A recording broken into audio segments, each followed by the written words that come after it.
मेरा मकसद बातों की दुकान चलाना नहीं है, बल्कि सच्चाई और तथ्यों के माध्यम से आप लोगों को आपकी ज़िम्मेदारियों का एहसास दिलाना है। नमस्कार हिंदुस्तान, आज मैं आप सभी लोगों के सामने बात करना चाहती हूँ, जो नृशंस घटना हुई है, जो बहुत निंदनीय, दिल को दहलाने वाली, हृदय विदारक, कानून विरोधी, इंसानियत की खिलाफत करने वाली एक घटना हुई है राजस्थान के करौली गांव के अंदर, जहां पर एक संत, एक पुजारी जी को एक ज़मीन के विवाद पर जिंदा जला दिया गया। सोचिए आप, ये कितनी बड़ी, कितनी शर्मनाक और दर्दनाक घटना है। ऐसा लगता है कि राजस्थान के अंदर कानून नाम की कोई चीज़ ही नहीं रह गई है। देखिए, पालघर में जो हुआ था, मुझे उसका दूसरा रूप अभी करौली के अंदर देखने को मिला है। पालघर के अंदर हमारे दो जूना अखाड़ा के संत महाराज और उनके एक ड्राइवर को लाठियां भांज भांज करके, लिंच करके शहीद कर दिया गया, उनको उनको मार दिया गया।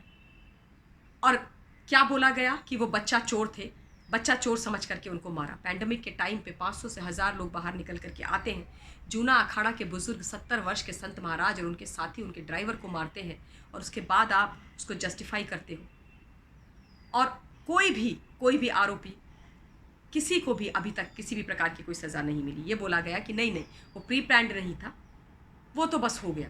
रात के अंधेरे में 3 लोग चुपचाप अपनी गाड़ी में बैठ करके जा रहे हैं, तो लोगों को, 500 से 1000 लोगों को क्या सपना आता है कि कोई बच्चा चुराने वाले गाड़ी से निकल के जा रहे हैं? क्या वो किसी के घर में कूदते हुए पकड़े गए थे?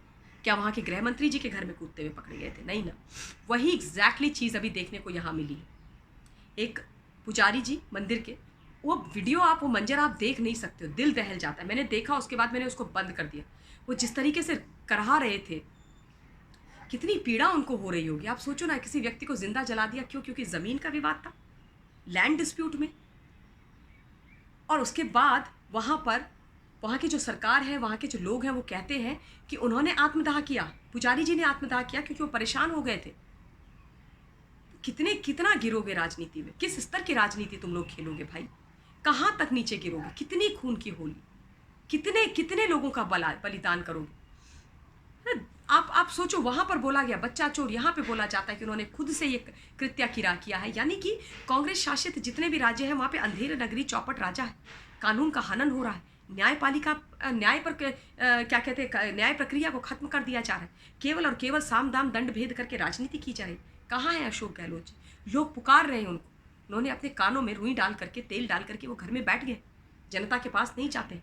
वहाँ पर महिलाएं रो रो करके बेहोश हो रही हैं, उनको हॉस्पिटल तक ले जाने की सुविधाएं नहीं है। ये बंजर है वहाँ का करौली का। देखिए आप लोग, दिल दहला देने वाला। और ये वो लोग हैं जिन्होंने हाथरस के ऊपर इतना तमाशा किया था। हाथरस तुमको दिखा, करौली नहीं दिखाई देता है? करौली नहीं जाओगे पद यात्रा करके? करौली में चंद्रशेखर के रावण के लोग नहीं बैठेंगे? भीम आर्मी वाले नहीं जाएंगे? न्याय नहीं मांगेंगे उस पुजारी परिवार के लिए, उस ब्राह्मण परिवार के लिए, उस पंडित परिवार के लिए, सनातन धर्म के उपासक के लिए नहीं मांगेंगे न्याय? क्यों न्याय नहीं मांगोगे?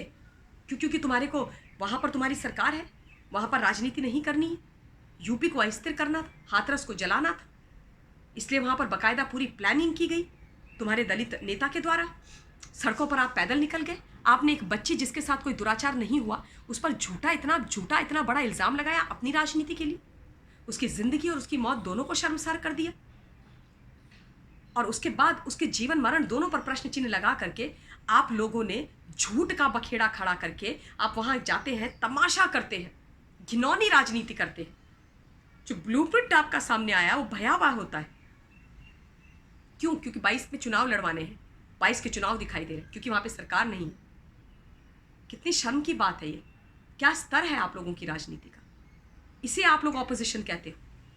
ये ऑपोजिशन है, ये विपक्ष है कि आप इस देश की जनता के जीवन को जीवन ना समझो, हमारे रक्त को रक्त ना समझो, हमारे अस्तित्व को अस्तित्व ना समझो, और सिर्फ हमें अपना वोट बैंक समझ करके जब मर्जी आए हमें जीने दो, जब मर्जी आए हमारे जीवन को खत्म कर दो, अस्त कर दो, अपने लिए, अपने राजनीति के इस्तेमाल के लिए।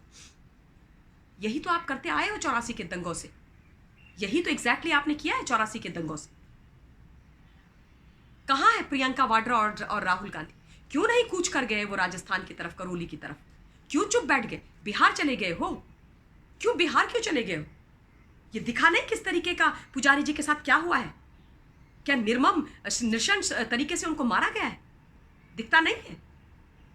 अब हिंदुस्तान की जनता, आपको मैं ये इसलिए बता रही हूँ ताकि आपको समझ में आए कि ये जो विपक्ष के नाम पे कांग्रेस करती है, सपा करती है, ये चंद्रशेखर रावण, ये लोग सारे तमाम लोग करते हैं, इनका मकसद किसी भी मासूम को जिसके साथ गलत हुआ हो, चाहे वो किसी भी समाज से आता हो, किसी भी वर्ग से, किसी भी प्रांत से, किसी भी पंथ से आता हो, उसको न्याय दिलाना नहीं है, उसके लिए खड़े होकर के उसके न्याय की लड़ाई लड़नी नहीं है।